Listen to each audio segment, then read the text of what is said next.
safe and sound. And just know that Dr. Anderson is going to be back soon. He's going to be back soon. And I'm actually going to get Dr. Anderson. I told him all about the book club, and I told him how we as a community honor him so much that we were actually going to go through his books with a fine-tooth comb. And he was elated about it. He was very happy about it.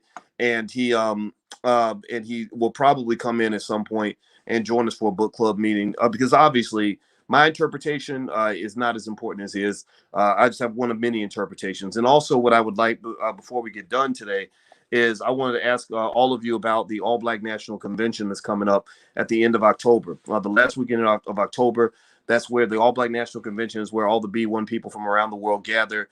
Physically, there is a virtual option. The physical is actually the best, but the virtual is available as well. And we get together and we make plans. We make plans on a macro and a micro scale. One of the things that I have consistently reiterated to you guys is I don't believe Black liberation. I don't believe that Black liberation is going to come through some sort of super Negro protocol. The super Negro protocol is where you're going to have one great amazing leader who does some grand thing with 10 million people behind him or her, and it's going to change everything. I don't believe in that, so I don't think that some guy's going to get elected president and it's going to change everything. I don't believe that we're going to have some civil rights leader who's an amazing civil rights superstar that's going to change that. We've already had that. I don't believe that it's going to be one charismatic guy on the internet who gives a good speech that's going to change it. I believe that it's going to change on a microcosmic level where family by family, we shift the culture within our own families. So what I'm doing is I'm actually presenting to you a different model of Black leadership, where I believe Black leadership starts in the home.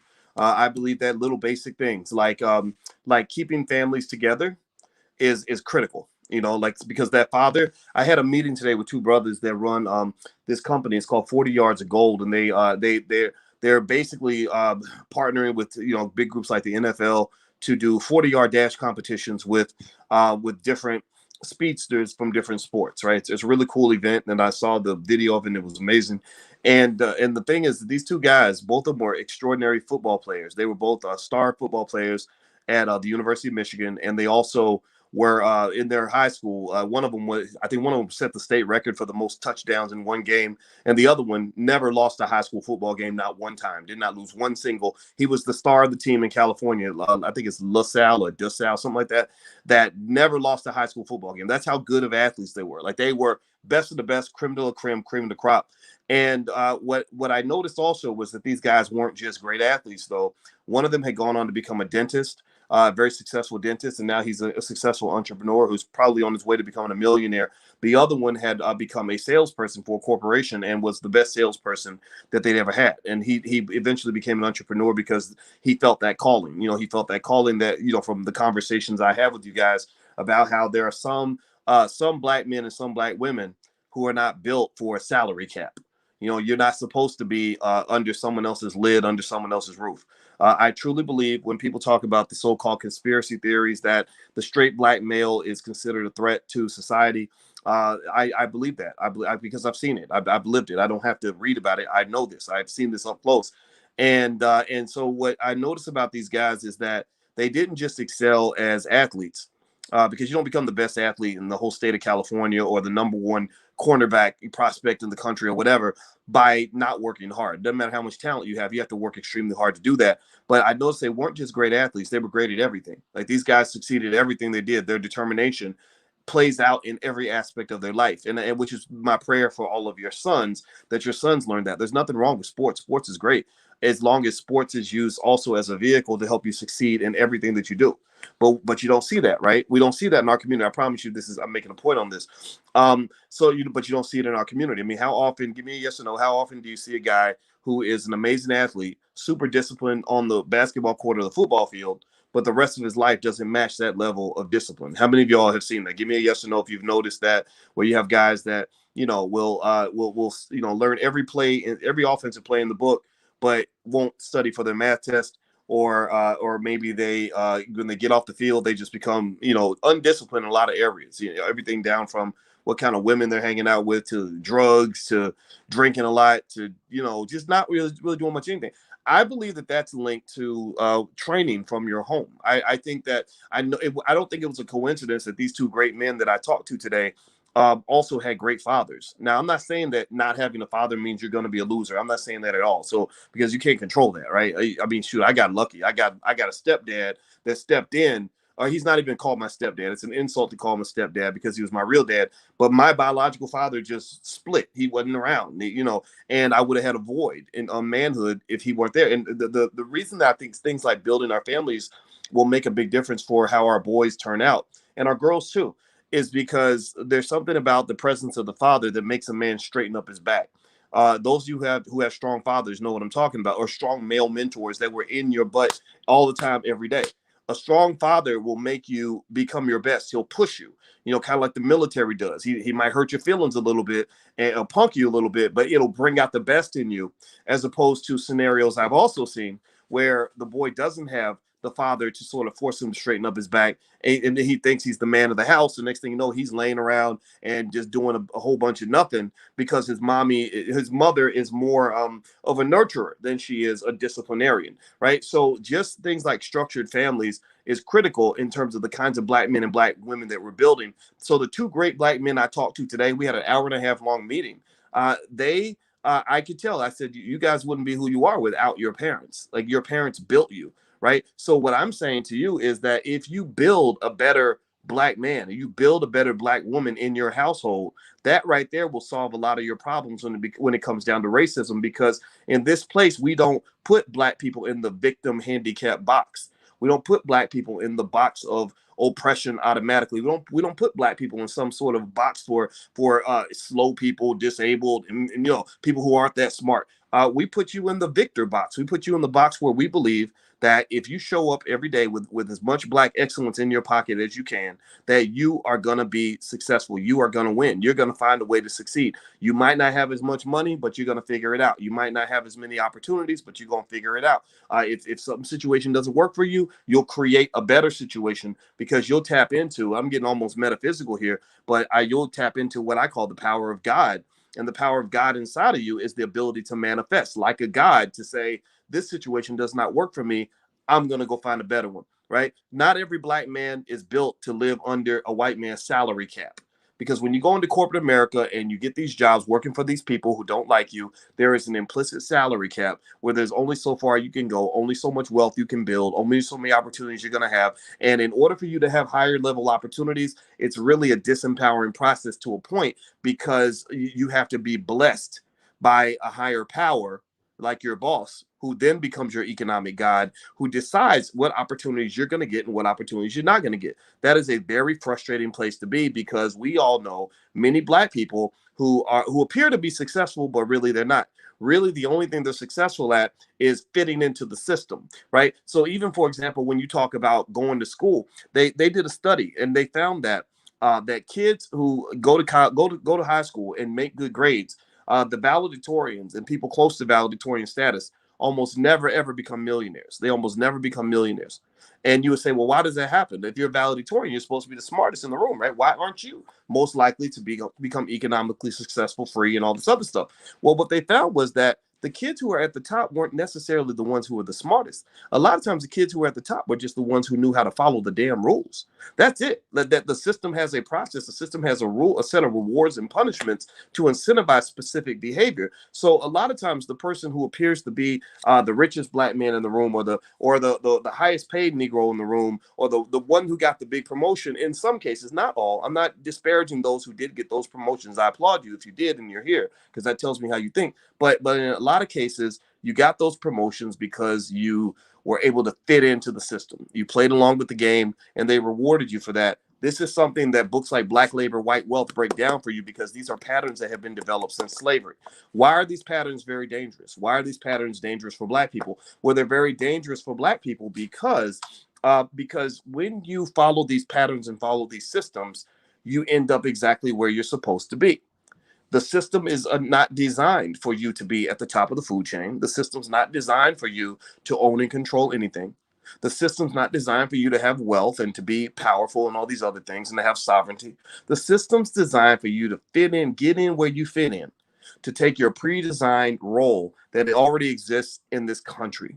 You were integrated not because white folks decided that you were suddenly wonderful people. You were integrated because they needed more workers for their corporations. You were integrated into the labor force and into the consumer markets for the same reason that white women were integrated into the labor force and into the consumer markets. The reason that they started pushing this whole agenda where women were shaming other women because they didn't go to work every day, where they started making fun of the women who said, I think I want to spend time with my children so I can raise healthy children. They started ridiculing those women and saying, you're not a real woman if you don't get up and go spend all your time in a factory all day. The reason they started doing that was because they needed more workers. They said we need people in the factories because as high level capitalists, we can't make money without labor. And we don't have things like slavery anymore where we can easily extract wealth from the slaves.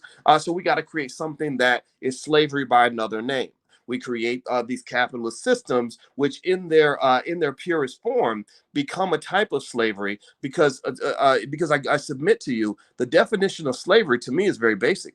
It's when you want to do one thing and you can't do that thing. You got to do something else. You have to do something else because somebody is telling you, they're standing above you with a whip, and they're saying, if you don't do this, there's going to be a punishment, right? So I want to submit to you this. I want you to think about this, and this is going to explain to you why slavery is still here and it's not gone. Well, number one, in prison, that is actually formally slavery, right? That's the exception to the 13th Amendment, where, if you get convicted of a crime, they can make you into a slave. And a lot of you have relatives that are in slavery. Shout out to your relatives who have done time or are in prison right now. My heart goes out to them. Feel free to write their name in the chat just to let them know that they are not forgotten. But then there's also the corporate slavery. Corporate slavery is when you say, hey, I would like to quit this job, but I can't.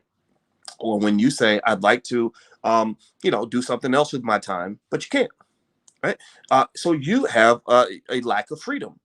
Well, slavery is when you don't have freedom, right? So you're a slave. The difference is that you're a slave, but they broke you off a little something. They gave you a pay raise, and they gave you a little more freedom than a regular slave. So you went from a full prison to a halfway house, right? A halfway house ain't like prison, but it ain't like freedom, right? Halfway house means, your life's a little bit better. You can go out into the streets or whatever, but you got to get home by 8 o'clock and you have to follow certain rules or they're going to send you back to jail, right? And so basically, the corporate plantation, to some extent, is a little bit like a halfway house where, yeah, you got freedom. I mean, you could technically leave the job and go do something else. There's a lot of things you could do. You could start a business, all that, right? And you should use that, right? That is a little bit of freedom. But don't sit here and pretend like a person who is living paycheck to paycheck on the corporate plantation and cannot quit their job is the same as a free individual. That is not a free person. I know this. I've been in that situation. I've been in situations where I had to go to work every day. Now my life has changed, because I chose to change it. I chose to dig in and pull out the God in me to manifest a different existence. So now I don't have to go to work every day, right? But there was a time where I know that feeling where you're tired and you don't want to do it, but you got to do it anyway. So this idea that you're free is just not true. And here's the other kicker. This is what I want you to understand about the capitalist system that a lot of people don't consider, is that Black wealth doesn't grow because whenever you ask them about economics and you say, we need help in the economic arena, we're going to vote for you, we need you to help us economically. First thing they do is they use the J word. They start talking about jobs. We can get jobs for Black people. Jobs. We'll get you more jobs, right? That's literally the go-to playbook. We got more jobs for Black people. Jobs, right? And so as a result, part of that, and also because of the history that you have a laborer culture. You have a culture where when a child says to their parent, Mama, I need money to go to the store, somebody says, well, boy, you better get you a job, right? And then when you say, well, a job actually isn't the only thing that's available. There's a lot of things you can do, and there are better things you can do. You run the risk of people saying that you're job shaming. Oh, you're making fun of people that have jobs. You're making fun of people that have jobs. No. That's not it, right? A lot of us have family members that have had jobs. A lot of us have jobs right now. I'm not at all shaming the idea of having a job because the job is important for you to be able to survive if you have no other capital base. But what I want you to understand is that when you're talking about this game of Black wealth and what it's going to take for Black people to kind of move ahead, everybody can't have a job. Everybody can't be the job seeker. Somebody has to be the job creator. It's like if I go in the kitchen and there's 10 of us and all the food is raw and none of the food is cooked. All of us ain't got to be a cook, but somebody got to turn the oven on. Somebody's got to cook the food. If we don't cook the food, then we're going to starve to death, or we're going to all walk in there waiting for somebody else to cook the food. Next thing you know, a stranger comes in and says, I'll cook for you. And then they feed you poison, right? So basically cooking the food economically is, who are the job creators of the next generation? Who are the superheroes of the community that are going to help us get to that next level? Who are the so-called economic soldiers, economic police, if you will defend the community by saying, I'm not just here to go get a job. I'm going to go create jobs. I am a fancy, smart, intelligent Negro, and I'm not going to just go and say, look at how fancy and smart I am. They gave me the best job out of all of y'all. I'm going to be the fancy, smart, intelligent Negro who says, okay, how can I make sure that 10 other people are good because I'm good? Right. And that's important. You need your job creators, right, in your community. It's like when we have the debate about LGBT issues. And somebody says, oh, Boyce, I think you're a homophobe. You know what they do? They like to hurl around this stupid language because they're forcing you to submit to whatever their agenda is. It's propaganda. It's, peer pressure. I don't pay attention to that crap. But a good key to success, I want to make sure you guys know this. I should add this to the Black Keys to Greatness curriculum, is a great key to success is learning who to listen to and who not to listen to. Once you decide someone's in the category of people you shouldn't listen to, you got to turn your ears off completely. And the more public you are, the more you have to filter. And I have a hell of a filter. I can filter 98% of everything I hear because I don't hear the voice of the Negro naysayer. It's literally just noise. It's literally your brainwashing kind of coming to fruition. I have a few trusted advisors like a Dr. Anderson or my wife or a couple other people where I'll take in their advice because these are my advisors in life. That's why I married a smart Black woman. That's very important for you guys that are looking for a spouse or women who are looking for a husband. Marry a smart man. But really, a lot of the people sort of speaking, I have to filter a lot of that because I know that these ideas are radical. I know that a lot of people aren't even accustomed to even being able to see the vision that we're sharing in this space, right? So with that said, though, you cannot have, just like so going back to the LGBT analogy, it's okay for some people to be gay, but everybody can't be gay, right? Everybody can't. You can't have all your men trying to go get with another man. Like, look, if every man's out here chasing some male booty, then what? Then how are you gonna reproduce? You can't reproduce if everybody's right. So the point is to say that the same thing is true when it comes to seeking jobs. When you're seeking a job, what you're doing is you're seeking something that somebody else has already created. Some other economic god has manifested an opportunity. Remember, that's how the language we use growing up. Language is important. So the language you use is, I hope somebody gives me an opportunity. That's like somebody saying, going in the kitchen saying, I hope somebody cook me a meal, right? And the question is, what happens if you go in the kitchen and there's nothing cooked, right? What if there are no meals cooked? What if everything's in the freezer and you got to open up the menu and figure out how to make a dish? Right. That's what it's like going back to the Black community where there are no businesses. There are no jobs for your college graduates. There's nothing. Right. And if you go into that kitchen where there is no cooked meals in the kitchen, you're going to have to go to somebody else's house to eat. And that becomes a whole different negotiation. Now you're begging. Now you're giving them resources. You got to pay them money. Now you're eating what they want you to eat. Right. At the prices they want you to pay, because you don't have any choices. You can't cook your own food. You have nothing to turn to. So for Black people, powernomics is really important because a lot of our people don't know how to cook. And a lot of these university systems that educate you deliberately don't teach you how to cook. Why is that? That's not an accident. Integration did not occur because they want a bunch of Black people competing for the king of the throne. They don't want a bunch of Black men and Black women trying to get the big piece of chicken, trying to own assets and all that. They needed more employees. That's what they needed. And the problem is, and this is why that study, I go back to that Wall Street Journal study that was released this week. Finally, some white person said it, so maybe Negroes will listen now. I've been saying this for 20 years.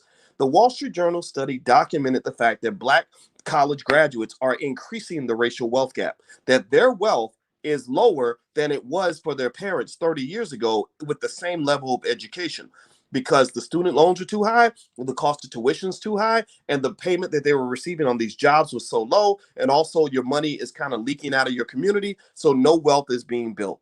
No wealth is being built. So what has to occur is you got to shift your protocol. You got to shift your conversation. Stop measuring yourself based on how much money you make. You must measure your success based on how much wealth you create? How much money do you keep? How do you grow that money that you receive? That is what the measuring stick is. And the same thing, if you're marrying somebody and you're trying to figure out, did I marry a good catch financially or a bad catch? Don't you dare get caught up in how much money a person makes, because jobs are not designed to create wealth. A person with a job who's especially living paycheck to paycheck, trying to compete in the race of wealth, in the wealth race, the race of global economic warfare, where there's a competition between you and other people. If you are a person with a job competing with legitimate wealth builders who own assets, that is literally like you trying to race a sports car on foot. You literally are you thinking I'm fast. I can run like Sha'Carri Richardson. I can run like Usain Bolt. Usain Bolt can't outrun a damn car. Somebody can have a raggedy car and beat Usain Bolt, because Usain Bolt can't run 60 miles an hour. He can't even run 30 miles an hour. The fastest man on earth runs about 27.8 miles an hour. That's the fastest you can go. So what you got to do in order to compete in the race of wealth is like a drag race where everybody has a car. You have to get a damn car. You must have a car. Your children must have a car. And if you're smart, you'll give your children a sports car. And then when they get older, help teach them how to build a helicopter, and then teach them how to build a jet airplane. And then what you're going to find is that in the race of wealth, which is what the wealth gap is, it is a race. In that race, your children will be zipping past everybody else. And not only will they be zipping really fast, but they'll be able to put other passengers on the plane with them, so that they got a whole bunch of folks zipping at the same time. And that's how the wealth gap closes. So the wealth gap is not a mystery. It is a mystery to white people, because they don't understand what's going on, nor do they have an incentive to fix it, nor is it their job to fix your damn problems. I know y'all waiting for them to say that they love you and to tell you that your life matters and whatever crap that they're saying. I don't think they're going to fix it. I know they're not going to fix it. I don't think they have the incentive to fix it. And if I was them, I probably wouldn't fix it either. I don't see any community taking care of any other community. It just doesn't work that way. The wealth gap is something that is not going to ever be figured out by people who only do what they're told, right? People who follow the system, they're not going to close the racial wealth gap. They're going to be part of what I call the frustrated Negro. The frustrated Negro is the one who says, a lot of y'all are frustrated Negroes. Me, I am too. I'm a recovering frustrated Negro. Maybe call it the FNOs. The frustrated Negroes is the guy who says, I did everything right. I didn't go to jail. I graduated from school. I went to University of Texas and I got my bachelor's degree. I then went on and got a master's degree, and I got a great job. I did a decent job, and I worked hard every day. I did what I was supposed to do. And 20 years later, 15 years later, now I'm 45 years old. College is way in the rearview mirror, and I still haven't paid off my student loans. I still haven't built any wealth. I may not even own a house. My credit may be shot, and I'm not making the money that I deserve, and I'm pissed off and frustrated. How was it that you did everything you were supposed to do? You fit right into the system. You went right along. You went right along with the terrorists, right? You cooperated with the kidnapper, right? They pulled the gun on you, and you did everything you were supposed to do, and you still got shot, right? That sucks, right? You literally, the system grabbed you along as a little baby and carried you along, sort of kidnapped your mind, and you cooperated with the kidnappers, thinking that was going to lead to a good outcome, and you still got shot at the end. That is that's part of the frustrated Negroes. A lot of them are in the black middle class, what you call the angry black middle class, who are just black folks. Some of y'all are in here right now. Some of you can identify yourselves, because you're just like me. You're not thugging out. You weren't out doing stupid stuff. You weren't out making a bunch of babies and babies mamas. You weren't out going and just doing ratchet ridiculous stuff. Shout out to the other baby daddies. I'm a baby daddy too, so I'm not even making fun of that. But you didn't understand why it did not work. Well, a lot of it was because you were pouring into a bucket that had a hole in it. You fell for the banana in the tailpipe. You were being led down a pathway that made you think that if I do what I'm supposed to do, that I'm going to be where everybody else is or where I need to be. And that's just not the case. You have to have some sort of ability to engage in pseudo radical thinking that allows you to kind of get off the grid and do something a little bit different. You can start definitely with a copycatish kind of mindset, in the sense of saying, what are the wealthy people doing? How are people going from nothing to having wealth? What are they doing? What skills do they have? And you'll find that most of those skills are not things that are taught in school anywhere, right? So take it from a guy who's a business school professor for a lot of years. A lot of business school professors can't even start a business. They can't. They can teach you the theory of business, and they can certainly teach you how to be a great employee for a business. So they can teach you how to become a middle manager at Procter and Gamble, and you can keep your job and make $70,000-$80,000 a year. But they're not going to show you how to make that big boy, big girl money, that $100,000-$200,000 a month that some of these entrepreneurs are making. There are entrepreneurs in this class right now who are making $100,000-$200,000 a month. I know you because you've spoken to me. You've let me know how well you're doing, and I'm very happy for you. Many of you own stocks now. That's a big move because stock market investing is directly connected. That's the number one factor that separates the rich from the poor. Stock market investing, and then a lot of you also are learning real estate, and also the things you're teaching your kids. That's when it's really going to kick in. Some of you have children that are going to be multi-millionaires, and you don't even know it. You literally have no idea. And I encourage you to just keep the faith, because a lot of times in generation one, we can't see what the kids are going to be able to do in generation two, right? But the fact that you're just sitting here and you're doing this economic church, and you're here, they're hearing my voice every other day. Like my daddy always listened to Dr. But I see y'all. I meet you in the street, and I'm listening carefully when you tell me about your experience, because I want to understand how I can help you the most. And what I'm really seeing, what I'm excited about, is that in our community right now, we are having what I call a pregnant moment. We have a pregnant moment. The Black history is pregnant, and it's about to give birth to some of the most extraordinary young people that you've ever seen in your life. Literally, you're seeing it. I'm already seeing some of it manifesting. You're seeing some young people doing amazing things in their 20s and 30s that are building massive platforms, talking about wealth. Rappers are rapping about wealth, but that's nothing compared to what your kids and grandkids are going to do, because not only are they learning these things at an early age, but they're also getting a capital base that they'll be able to operate with, and they're also coming into the game without having to be deprogrammed like you and I did. Many of us are late to the game. These kids won't be late to the game. They're going to be early to the game. So the best example I can give you is this. This is a sports example. There's a guy named Steph Curry who plays in the NBA. He's the best three-point shooter around, one of the best anyway, and he makes about $40 million a year, something like that last time I checked. Maybe it's 35. I don't know. It's a lot of money. Well, anyway, Steph Curry, his father was an NBA player. His brother in the NBA, Stephen Curry. I think that's his name. Or maybe it's not Stephen. Y'all help me with it. I forget his brother's name. But anyway, Steph and his brother, who are both in the NBA now, making a combined total of maybe $70 million, $80 million a year. Seth Curry, that's his name. Thank you. Well, who's their father? Their father was a guy named Del Curry. Now, if you remember, Del Curry used to be a great shooter in the NBA. He played for the Charlotte Hornets. He was known for being a sharpshooter, just like his sons. But he wasn't as good as his sons. There are things his sons are doing, and definitely Steph, that Del never did, that I recall. I don't remember Del being as good as Steph. And I saw videos of Del teaching Steph and his brother things at the age of 4 that he didn't learn until he was maybe 24. Right. So that's what you do. That's what you're doing right now. You're creating the next Steph Curry. And some of these kids are going to become multi-billionaires that are going to create thousands of jobs. And also the floodgates are going to start to open when they start demanding what they deserve, when they start telling the politicians what they really want, they start demanding access to capital. Well, some of these kids are going to be able to receive, $10 million in seed capital for their new business, and they're going to be able to take it to another level. Okay. So just keep planting the seeds. Keep the faith. Great things are going to happen. I'm very optimistic about the future. I'm not so optimistic about the present sometimes, because some of the stuff just seems stupid, but the future has me very excited. Okay. So anyway, everybody who's listening online, I'm about to shut this down. If you want to join the book club, go to blackkeystogreatness.com. It's totally free. You can join us in the book club. I'm going to start reading from Black Labor, White Wealth by Dr. Claud Anderson on page 45, chapter 3, which is Impediments to Empowerment and Economic Justice. So if you'd like to join us, go to blackkeystogreatness.com. And those of you who are asking about the archives, as I mentioned, the agreement with the book club is we can do the book club for free if you're live. Now, if you want archives and you want all these lectures, I think there's about 7 of them now. By the time we're done, there's going to be a couple hundred. You can actually go to the drboycebookclub.com, and there's a fee, but it's a discount, so you can feel free to buy the archive lectures and keep them all, and they're yours for life, and you can share them with your kids. Some of you asked about an audio version of Dr. Claud Anderson's books. Dr. Anderson and his team have decided not to do audio books.